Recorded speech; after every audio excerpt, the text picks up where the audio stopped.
સૌથી પહેલાં મિત્રો ડેમો સ્ટેટસ વિડીયો જોઈ લો, પછી એડિટિંગ સ્ટાર્ટ કરીએ.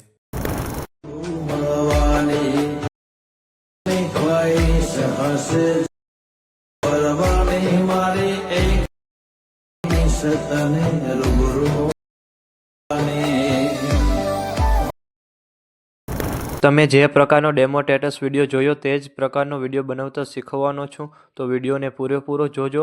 અને મિત્રો, બધું મટીરિયલ ટેલિગ્રામમાં મળી જશે. અને મટીરિયલ ડાઉનલોડ કરવામાં પ્રોબ્લેમ આવે તો ડિસ્ક્રિપ્શનમાં મારી ઇન્સ્ટાગ્રામની લિંક આપેલી છે, ત્યાં જઈને મને મેસેજ કરજો. અને ચેનલ પર પહેલીવાર આવ્યા હોય તો સબસ્ક્રાઈબ કરી દેજો. તો ચાલો મિત્રો, વધુ ટાઈમ બગાડ્યા વગર એડિટિંગ સ્ટાર્ટ કરી દઈએ. સૌથી પહેલાં મિત્રો, તમારે બીટમાર્ક અને સોંગલેયર બંને પ્રોજેક્ટ ડાઉનલોડ કરી લેવાના છે. અને જો તમને ડાઉનલોડ કરતા ન આવડતું હોય તો ડિસ્ક્રિપ્શનની અંદર લિંક આપેલી છે, ત્યાંથી તમે વિડીયો જોઈ લેજો. પછી તમારે બીટમાર્ક પ્રોજેક્ટને ઓપન કરવાનો છે.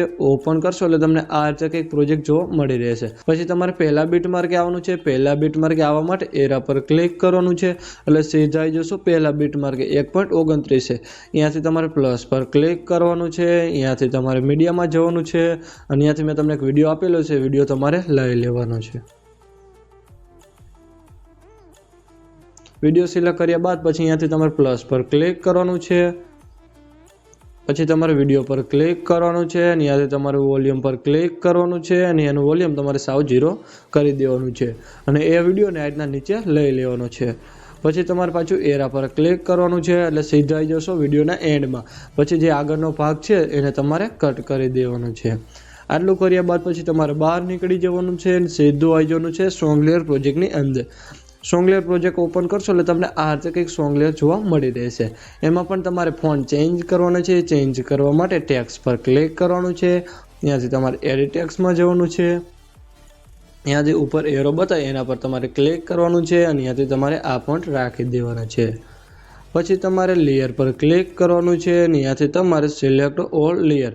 પછી તમારે પાછું લેયર પર ક્લિક કરવાનું છે, અને ત્યાંથી તમારે કોપી લેયર.